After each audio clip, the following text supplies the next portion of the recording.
हाय दोस्तों, नमस्कार। मारू नाम अमीन અને તમે જોઈ રહ્યા છો મોહનકર ટેકનિક ચેનલ। અને આજે આપણે શીખવાના છે કે જે આઈટીઆઈ તથા જે વાયરમેન ટ્રેડ છે એનું મહત્વ શું છે અને જે તાલીમાર્થીઓ છે તેઓની ફરજો અને તેઓની જવાબદારીઓ શું શું છે એ આપણે આજે જોવાના છે। પાછલા વિડીયોમાં જે વાત કરી હતી કે હું આપણે જે આઈટીઆઈ માં જે કોર્સ શીખવવામાં આવે છે એની ઉપર હું વિડીયો બનાવીશ। આઈટીઆઈ નું કોર્સ હું કવર કરીશ। જો તમે ચેનલ પર નવા છો તો તમે આ વિડીયોને લાઈક કરજો, સબસ્ક્રાઇબ કરજો અને તમારા મિત્રો સાથે એને શેર કરજો। તો ચાલો આપણે ચાલુ કરીએ। આજે જોઈએ કે આપણે આઈટીઆઈ તથા જે વાયરમેન ટ્રેડ છે તેનું મહત્વ શું છે અને જે તાલીમાર્થીઓ છે તેઓની ફરજો અને જવાબદારીઓ શું શું છે તે આજે આપણે જોવાના છે। તો સૌપ્રથમ આપણે એમાં જોઈશું આઈટીઆઈ તથા વાયરમેન ટ્રેડનું મહત્વ શું છે એ આપણે જોવાના છે। આપણો દેશ આઝાદ થયા બાદ એક મહત્વની ક્રાંતિ હોય તો તે ઔદ્યોગિક ક્રાંતિ થઈ, જેમાં ઉદ્યોગોને મુખ્ય પ્રાધાન્ય આપવામાં આવ્યું। પહેલા આપણો દેશ ટેલકમ પાવડરથી લઈ મોટી મશીનરી પ્રદેશમાંથી આયાત કરતો હતો। આજે આપણે સ્વદેશી ટેકનોલોજી નિકાસ કરી। વધતા જતા ઔદ્યોગિક વિકાસમાં જો મુખ્ય બાબત હોય તો તે કુશળ કારીગરોની સાથે સાથે તેની પણ માંગ વધતી ગઈ। આજે આપણને તાલીમો જુદી જુદી વ્યવસાયના કુશળ કારીગરોની માંગ વધતી ગઈ છે તાલીમો, અને આ માંગ પહોંચી વળ્યા ઔદ્યોગિક તાલીમ સંસ્થાની સ્થાપના થઈ। નવા દિન પ્રતિદિન વધતા ક્ષેત્રોની ઉભરી રહ્યા છે। આજે એમાં જે સંસ્થાઓ આજે થઈ છે જે તાલીમ માટે, એ તાલીમોથી આપણે જેથી કરીને તાલીમ આપણે એમાં ઉચ્ચ પ્રકારનું વ્યવસાયશીલ કૌશલ્ય પ્રાપ્ત કરી રોજગારી આપણે મેળવી શકીએ છીએ। આજે આપણે ગુજરાતમાં જોઈએ, ગુજરાત રાજ્યમાં શ્રમ અને રોજગાર વિભાગ હેઠળ લગભગ તમામ તાલુકામાં તેમજ અંતરિયાળ જે ગામો છે ત્યાં પણ એ સરકારી તેમજ ગ્રાન્ટ એઇડ ઔદ્યોગિક તાલીમ સંસ્થાઓ કાર્યરત કરવામાં આવી છે, જેમાં આજે આપણને ટેકનોલોજી નું જ્ઞાન આજે આપણને આપવામાં આવે છે। આજે આઈટીઆઈ ની જે સ્થાપના કરવામાં આવી છે અને એ આઈટીઆઈ માં આજે આપણને જે ટેકનોલોજી નું જ્ઞાન આજે આપણને આપવામાં આવી રહ્યું છે। જે મશીનરીઓ બહારથી આવે છે, જે મશીનરીઓ છે એ મશીનરીઓ આજે વધતી ગઈ છે અને એના અનુસાર આજે આપણને શીખવવામાં આવે છે। એમાં આપણે જોઈશું વિવિધ કારીગરીની તાલીમ યોજના, જેમાં બે પ્રકારની છે, કારીગરી તાલીમ યોજના અને બીજી છે સેન્ટર ઓફ એક્સલન્સ COE, એ બે પ્રકારની છે। તેમાં આપણે પહેલા જોઈશું કારીગર તાલીમ યોજના, ક્રાફ્ટમેન ટ્રેનિંગ ઇન્સ્ટિટ્યૂટ CTS, જેને શોર્ટ ફોર્મ કહેવામાં આવે છે। વ્યવસાયશીલ તાલીમ આપવા માટે ભારત સરકારના શ્રમ મંત્રાલય હસ્તકની direct general of employment training જે ન્યૂ દિલ્હી દ્વારા જુદા જુદા ક્ષેત્રે વિકસિત થતી ટેકનોલોજી અંગે ઉમેદવારોને તાલીમ આપી સ્વરોજગારી મેળવવા સહાયભૂત થાય છે।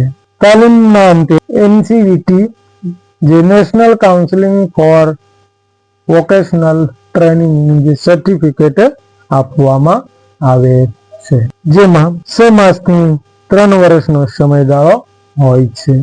એ ઔદ્યોગિક તાલીમ સંસ્થા જેમાં અને તેમાં દૈનિક 6 થી 8 કલાકનું તાલીમ સમય હોય છે। પ્રથમ, બીજી, ત્રીજી એમ 3 પાળીમાં તાલીમ આપવામાં આવે છે। બાકીના સમયમાં થિયરી, ગણિત, એન્જિનિયરિંગ અને ડ્રોઈંગ, સમાજશાસ્ત્ર ના વિષયો હોય છે। મંજૂર થયેલ બેઠકોમાં 33/3% ને શિષ્યવૃત્તિ આપવામાં આવે છે. સેન્ટ્રલ ઓફ એક્સલન્સ આપણે જોઈશું. પ્રાપ્ત ઉદ્યોગોના નવીનીકરણ માટે કુશળ કારીગરોની માંગે અનુરૂપ બનાવવા માટે પબ્લિક પ્રાઇવેટ પાર્ટનરશિપ અભિગમ હેઠળ ઉદ્યોગોના પ્રતિનિધિઓ ઔદ્યોગિક જગત સાથે સંકળાયેલા વ્યક્તિઓને સામેલ કરી તેઓનો સહયોગ તથા માર્ગદર્શન મેળવી તેમના અનુભવ અને જ્ઞાન દ્વારા world class multi skilled workforce ઉભો થાય તેવી તાલીમ માટે રાજકીય 37 ઔદ્યોગિક તાલીમ સંસ્થાઓને સેન્ટર ઓફ એક્સલન્સ તરીકે અપગ્રેડ કરી છે. સેન્ટ્રલ ઓફ એક્સલન્સ તરીકે અપગ્રેડ કરવામાં આવી. આપણે જોઈશું વાયરમેન ટ્રેડનું મહત્વ શું છે તે આપણે જોવાનું. આજના આધુનિક યુગમાં દિન પ્રતિદિન વિજ્ઞાન ક્ષેત્ર હરણફાળ પ્રગતિ કરી આજની ટેકનોલોજી આવતીકાલની કાળગ્રસ્ત ટેકનોલોજી બની શકે છે. આધુનિક યુગમાં ઇલેક્ટ્રિકલ ક્ષેત્રે ખૂબ જ પ્રગતિ થઈ છે. એક કલ્પના માત્રથી ખબર પડે છે કે વીજળીનું મહત્વ કેટલું છે. વીજળી સિવાય જીવવાની કલ્પના અશક્ય છે. વ્યક્તિના જન્મથી લઈ મરણ સુધી, સવાર ઉઠવાથી લઈ રાત્રે સૂતા સુધી વીજળી વગર જીવવું અશક્ય છે. આપણા દેશમાં વીજળીનો વપરાશ 3 પ્રકારમાં થાય છે.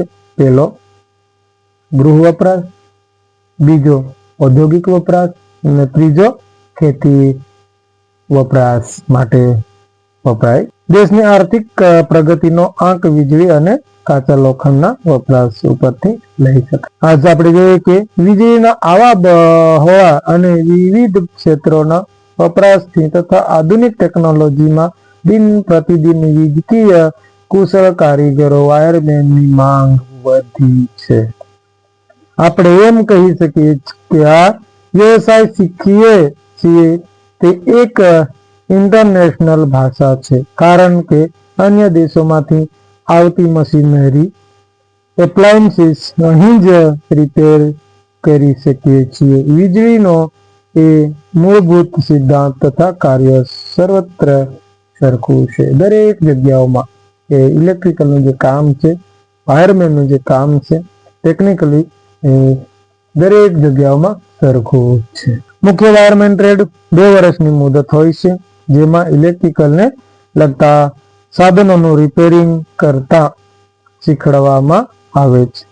મુખ્યત્વે આ વ્યવસાયમાં electrical basic parameters, electromagnet house તથા ઇન્ડસ્ટ્રીયલ વાયરિંગ તથા તેના Indian electricity rules, AC motors, DC motors, generator, alternator, transformer, basic electronic, illumination appliances, electrical meters, motor rewinding વગેરે તથા તમામનો બેઝિક સિદ્ધાંત, કાર્ય સિદ્ધાંત, ઉપયોગ, વાયરિંગ તથા રિપેરિંગ કાર્ય શીખવવામાં આવે છે. એક કુશળકારી બનવા માટે મશીનરીમાં વાયરિંગ સર્કિટ વાંચતા આવડવું જરૂરી છે. આધુનિક યુગમાં તમામ પ્રકારની મશીનરીનું જે ઇલેક્ટ્રિકલ કંટ્રોલિંગ હોય છે તે વ્યવસાયના નવા અભ્યાસક્રમ મુજબ ઇલેક્ટ્રોનિક્સમાં વધારો કરવામાં આવ્યો છે.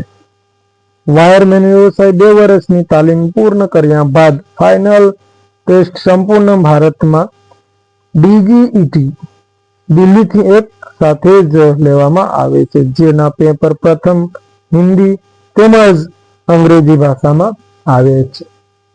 પરીક્ષામાં પાસ થયા બાદ એનસીવીટીનું પ્રમાણપત્ર મળે છે.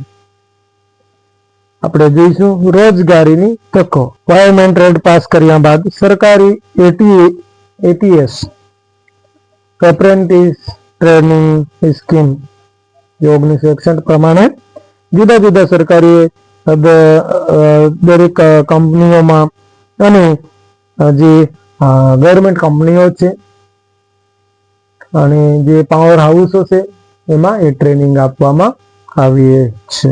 મુખ્યત્વે એ જીઈબી એટલે રેલવે બોર્ડ, ટેલિફોન ખાતામાં, airport, GSFC, GNFC, GMDC, Doordarshan, Indian of Gujarat, ST વગેરે જેવા સારું વળતર આપતા સરકારી એકમોમાં નોકરી મેળવી શકે છે. અને જે ટ્રેનિંગ હોય છે ત્યાં સ્ટાઇપન્ડ તરીકે આપવામાં આવે છે. એ કર્યા બાદ તેઓ કે તે પ્રાઇવેટ અથવા તો સરકારી નોકરીઓ જે નોકરી મેળવી શકે છે.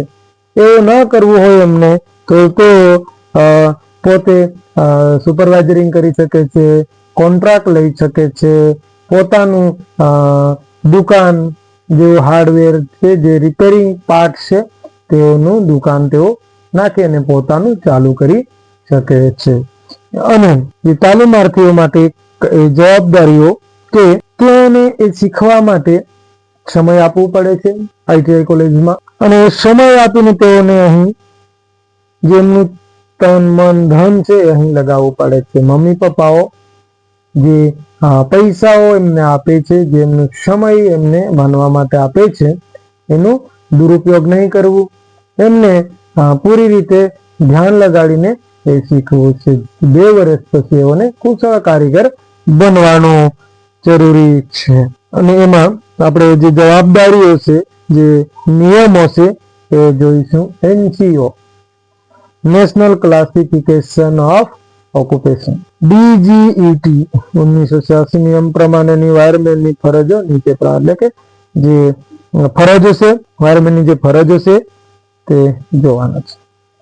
ઇલેક્ટ્રિકલ મશીનરી તથા ઇક્વિપમેન્ટનું ઇન્સ્ટોલિંગ, રિપેરિંગ એન્ડ મેન્ટેનન્સ, ફેક્ટરીઓ, વર્કશોપ, પાવર હાઉસ, ધંધા તેમજ ઘરગથ્થુ ફિટિંગ કરવું, ઇલેક્ટ્રિકલ મેજરિંગ ઇન્સ્ટ્રુમેન્ટ્સનું સેટિંગ, એડજસ્ટિંગ, વાયરિંગ કરવું, ઇલેક્ટ્રિકલ સર્કિટ ડ્રોઈંગનો અભ્યાસ કરવો, મોટર તેમજ ઇક્વિપમેન્ટ તથા વાયરિંગના ખરાબ પાર્ટ બદલવા તથા રિપેર કરવામાં. પહેલું હશે તાલીમાર્થીએ હંમેશા સભાન રહીને કાર્ય કરવું, સેફ્ટી નિયમોનો ભંગ કરી વધુ પડતા આત્મવિશ્વાસ કાર્ય કરવું નહીં, પોતાને સોંપેલ જવાબદારી નિષ્ઠાપૂર્વક પૂર્ણ કરવી, ચોરી, જૂઠું બોલવું, વ્યસન જેવી કુટેવો સદંતર ત્યાગ કરવો, ઇન્સ્ટ્રક્ટર શ્રીની સૂચના તેમજ આજ્ઞા પ્રમાણે જ કાર્ય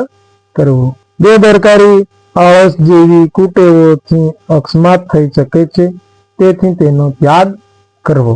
તાલીમાર્થીઓએ ઇન્સ્ટ્રક્ટર શ્રી તરફથી કરવામાં આવેલ લેખન કાર્ય નિયમિત સમયમાં વ્યવસ્થિત રીતે પૂર્ણ કરવું, પરવાનગી વગર સતત ગેરહાજર ન રહેવું, 80% કરતા ઓછી હાજરી વાળા તાલીમાર્થીઓને પરીક્ષામાં બેસવા પાત્ર થશે નહીં. સંસ્થાના અન્ય સાહેબો સાથે સારું વર્તન રાખવું તથા સહતાલીમાર્થી સાથે પણ સારું વર્તન રાખવું. વફાદારીના ગણો કહેવાથી પોતાની પ્રગતિ સાધી શકાય તો એ છે જે વાયરમેન ટ્રેડ, આઈટીઆઈ તથા જે વાયરમેન ટ્રેડનું મહત્વ, તાલીમાર્થીઓની ફરજ અને જવાબદારી વિશે જે આપણે વાત કરી છે આજે, તેમની શું શું જવાબદારીઓ છે, એને શિક્ષણ મેળવવા માટે શું શું કરવું પડે છે એ આપણે જોયું છે. કેવી રીતે કુશળ કારીગર બની શકે છે, શું શું શીખી શકે છે એ આજે આપણે જોયું છે. આપણે આગળ જોઈશું સેફટી વિશે, સુરક્ષા વિશે, સાવચેતીઓ વિશે આપણે આગળ જોવાના છીએ. જો તમે આ ચેનલ પર નવા છો તો ચેનલને સબસ્ક્રાઇબ જરૂર કરજો, જેથી કરીને જે હું વિડીયો બનાવું એ વિડીયોની નોટિફિકેશન સૌથી પહેલા તમારી પાસે પહોંચે અને તમે એ વિડીયોનો લાભ લઈ શકો. હું આશા કરું છું કે તમને એ વિડીયોથી એ શીખવા મળ્યું હશે, તો અને તમે જો પૂર્ણ વિડીયો જોયો હશે તો તમને શીખવા મળ્યું હશે. આશા કરું છું અને મળીએ નવા વિડીયોની સાથે. ત્યાં સુધી તમારો ખ્યાલ રાખજો. વિડીયો જોવા બદલ ધન્યવાદ.